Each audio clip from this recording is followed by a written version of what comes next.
بیان کے مطابق ماہ اپریل کے لیے 98 سپر پلٹور کی نئی قیمت 2.29 درہم ہوگی، جبکہ 95 اسپیشل 2.17 درہم ہوگی۔ اس کے علاوہ ای پریس 2.10 درہم ہوگی اور ڈیزل 2.22 درہم میں دستیاب ہوگا۔ متحدہ عرب امارات میں پولیس نے ایک لڑکی کو بلیک میلنگ کے چنگل سے آزاد کروا لیا۔ لڑکی کی جانب سے اپنے بلیک میل ہونے کی کہانی بھی بتائی گئی، جو ابوظہبی پولیس نے سوشل میڈیا اکاؤنٹ کے ذریعے شیئر کی ہے۔ اس ٹویٹر کی ویڈیو میں لڑکی نے بتایا کہ کس طرح اس کی سوشل میڈیا پر ایک اجنبی سے ملاقات ہوئی، جس کے بعد ان میں دوستی بڑھتی چلتی گئی۔ آخر ایک موقع پر ان میں ملاقات اتنی بڑھ گئی کہ ان کا ہمارا بھگتنا پڑ گیا۔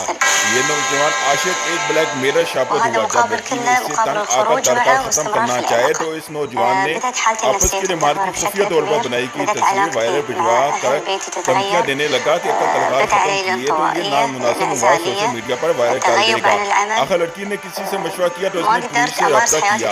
لڑکی نے اپنے ویڈیو پیغام میں نوجوانوں سے کہا کہ وہ کبھی سوشل میڈیا پر ملنے والے لوگوں پر یقین نہ کریں، انہیں اپنی ذاتی تصویر یا دیگر تفصیلات دینے سے بھی باز رہیں، ورنہ انہیں ان کا بھاری خمیازہ بھگتنا پڑ سکتا ہے۔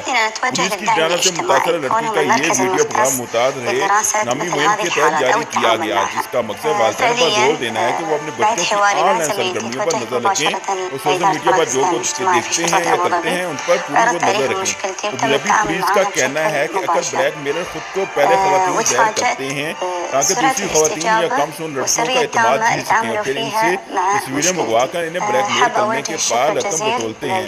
آن لائن بلیک میلنگ کی بڑی وجہ نوجوانوں کا ٹیکنالوجی کا غلط استعمال ہے۔ والدین کی اپنی بچوں کو مناسب رہنمائی نہ کرنا، گھرانے کے افراد کے درمیان ذہنی دوریاں، کمزور عقیدہ، برے دوستوں کی صحبت، بیکار جنسی اسٹاروں کو دھوکہ دینے کی منفی خواہش اور کمزور کردار ہے، جس کی وجہ سے اکثر لوگ بلیک میلروں کی بات ماننے پر مجبور ہو جاتے ہیں۔ اماراتی قانون کے مطابق بلیک میلنگ پر 2 سال جیل کی سزا ہو سکتی ہے اور 2.5 لاکھ سے 5 لاکھ درہم تک کا جرمانہ بھی ادا کرنا ہوگا۔ پولیس کا کہنا ہے کہ اگر کسی کو پرابلم ہو تو نمبر 8002626 پر رابطہ کر سکتا ہے یا اطلاع دے سکتا ہے۔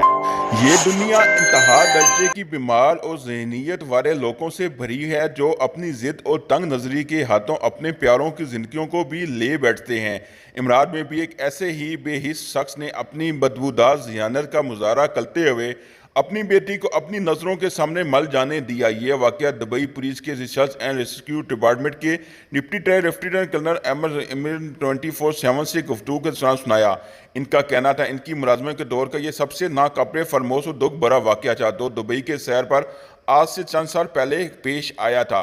لیفٹیننٹ کرنل امر برگیئر نے بتایا کہ چند سال پہلے کی بات ہے کہ ایک ایشیائی باشندہ اپنی بیوی اور بچوں کے ساتھ سیر سمندر پر تفریح کی غرض سے آیا۔ بچے پانی میں نہانے سے لطف اندوز ہو رہے تھے جب ان کی 20 سالہ بیٹی گہرے پانی میں ڈوبنے لگی تو اس نے مدد کے لیے چیخ پکار شروع کی۔ یہ منظر دیکھ کر سب کے ہوش اڑ گئے۔ سیر پر موجود 2 غوطہ خوروں نے اس کی جانب بھاگے مگر لڑکی کا والد بیچ میں آ گیا۔ اسے تنگ نظریے والے شخص نے انہیں پکڑ لیا اور کہنے لگا وہ ان نامحرموں کو اپنی بیٹی کو چھونے کی حرکت اجازت نہیں دے گا۔ ان غوطہ خوروں نے اسے کہا کہ اس کی بیٹی اگلے چند لمحوں میں ڈوب جائے گی، انہیں اسے بچانے دیا جائے، مگر یہ جنونی اذیت کا ایشیائی شخص مسلسل انہیں روکتا رہا کہ ان کے ہاتھ لگانے سے اس کی بیٹی کی حیاداری ختم ہو جائے گی، وہ اپنی بیٹی کی موت قبول کر سکتا ہے مگر اس کی غفر و عزت پر کوئی آنچ نہیں آنے دے سکتا۔ یہ ایشیائی شخص ایک لمبا چوڑا اور طاقتور آدمی تھا جس نے اس غوطہ خوروں کو پکڑ رکھا تھا اور ان کے ساتھ دست درازی بھی کی۔ ان غوطہ خوروں کو سمجھانے بجھانے کے باوجود یہ شخص اپنی ہر دھرمی سے باز نہ آیا، حالانکہ اسے پتہ تھا کہ اس کی بیٹی کی جان بہت زیادہ خطرے میں ہے مگر اس کے کس طرح کے خیرات راستے کی رکاوٹ بنے رہے اور پھر دیکھتے ہی دیکھتے اس کی بیٹی سب کی نظروں کے سامنے ڈوب گئی۔ آخر یہ بدبخت شخص غوطہ خوروں کو وقت ضائع نہ کرنے دیتا تو ڈوبنے والی لڑکی جان آسانی سے بچائی جا سکتی تھی کیونکہ یہ غوطہ خور اس سے چند میٹر کی دوری پر تھے۔ لیفٹیننٹ کرنل برگیئر کا تھا اس ہولناک واقعے نے سب کو ٹھارے مار مار کر رونے پر مجبور کر دیا۔ پولیس نے بدنصیب لڑکی کے والد کو گرفتار کر لیا، لگا وہ ریسکیو عملے کی راہ میں رکاوٹ نہ بنتا تو آج اس کی بیٹی زندہ ہوتی۔ اس کا یہ طرز عمل انتہائی حیران کن اور اذیت دہ تھا۔ اپنی بیٹی کی موت کو دانسا موت کے منہ میں دھکیلنے والا اس شخص کے خلاف مقدمہ چلایا گیا۔ عدالت نے اسے قصوروار قرار دے کر سخت سزا سنائی تھی۔ اس حوالے سے پوسٹ کی گئی ویڈیو میں کہا گیا کہ فاز لین صرف ایمرجنسی گاڑیوں اور اوورٹیک کرنے والی گاڑیوں کے لیے مخصوص ہے۔ دبئی پولیس اور آر ٹی اے کی جانب سے آپ کو وقتاً فوقتاً یاد کرایا جاتا ہے کہ فاسٹ لین میں ہر کر گاڑی نہ چلائیں کیونکہ یہ صرف اوورٹیک کرتے وقت استعمال کرنے کی اجازت ہے۔ فاسٹ لین پر پیچھے سے آنے والی گاڑیوں کو راستہ نہ دینا غیر قانونی ہے۔ تمام ڈرائیور کو ہائی ویز پر دائیں لین میں گاڑی چلانی چاہیے۔ اگر آپ لین کی مقررہ حد رفتار مطابق بھی گاڑی چلا رہے ہیں تو بھی پیچھے سے آنے والی گاڑیوں کو آگے گزرنے کا موقع دینا ہوگا۔ پولیس نے خبردار کیا جو ڈرائیور فاسٹ لین میں پیچھے سے آنے والی گاڑیوں کو اوورٹیک کرنے کے لیے راستہ نہیں دیں کہ ان پہ 400 درہم کا جرمانہ عائد کیا جائے گا اور ڈرائیور لائسنس پر 4 بلیک پوائنٹ کا بھی اندراج کیا جائے گا۔ اس طرح اگر پچھلی گاڑی کے ڈرائیور کے آگے جانے والی گاڑی سے محفوظ فاصلہ رکھ کر گاڑی نہیں چلائیں گے تو ان پر بھی 400 درہم کا جرمانہ ہوگا اور 4 بلیک پوائنٹ ملیں گے۔ تفصیلات کے مطابق کرونا وائرس کی وجہ سے کویتی حکومت نے ملک میں داخلے کے لیے عارضی سفر پابندیاں عائد کر رکھی ہیں، جن میں اب تھوڑی سی نرمی کی گئی ہے۔ کویتی وزارت داخلہ کی جانب سے اقامہ و ویزا پالیسی کے حوالے سے چند ایک وضاحتیں پیش کی گئی ہیں جو کہ آپ کے بھی کام آ سکتی ہیں۔ وزارت داخلہ نے بیان جاری کیا کہ ایسی کویتی خاتون جن کے شوہر اور بچے غیر ملکی ہیں وہ انہیں اسپانسر کر سکتی ہیں، شرط یہ کہ خاتون نے پہلے کسی کویتی شہری سے شادی کی صورت میں شرعیت حاصل نہ کی ہو۔